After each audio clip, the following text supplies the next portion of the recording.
Well, hey railheads, welcome back to my Finger Lakes Railway Layout. Here's a quick little update focusing on the Cargill Salt scratch build project.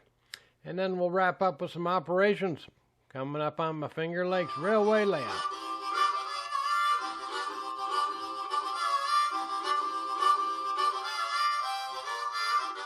So I've been working on the second of my 3 scratch build industries, Cargill Salt. I started with Seneca Foods, and I'll put a link for that video at the end in case you missed it. I used more or less the same techniques, so we'll skip the boring details. I used different evergreen styrene profiles, either vertical or horizontal, to match the prototype. The car shed building is small, so I didn't use a PVC core, so I needed bracing. Now, when I was ripping the PVC boards to width on the table saw for the other structures, I saved the cutoff strips. Well, they're about 3/8 by a 1/4 inch, I guess. I cut them to length with a little hobby razor saw and glued them in with mech solvent. This saved me from buying big evergreen strips for bracing.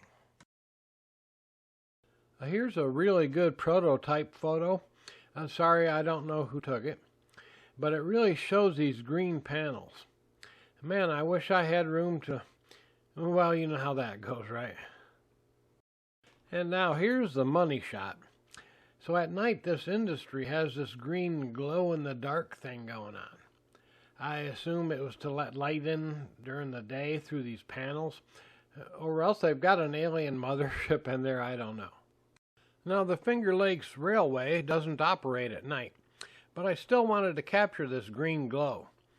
So I used 20 thou styrene painted green with some sprues glued to it and an LED light behind it.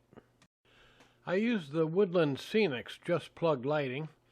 I drilled a 3/8 hole through the floor of this top piece and through everything else below it, and all the way through the 1.5" foam base. I had one LED left in my stash, so I stuck that in the lower building. Unfortunately, it was an orange light. Well, I'll just swap that out for another white one next time I order some. Now, here's where the lights plug in under the layout.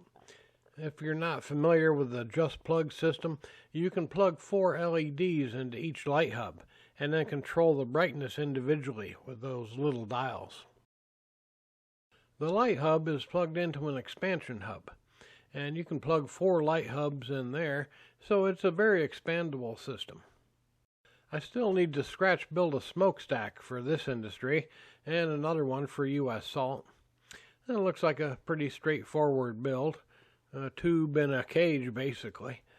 If anyone knows why they build them this way, let me know, I'm curious.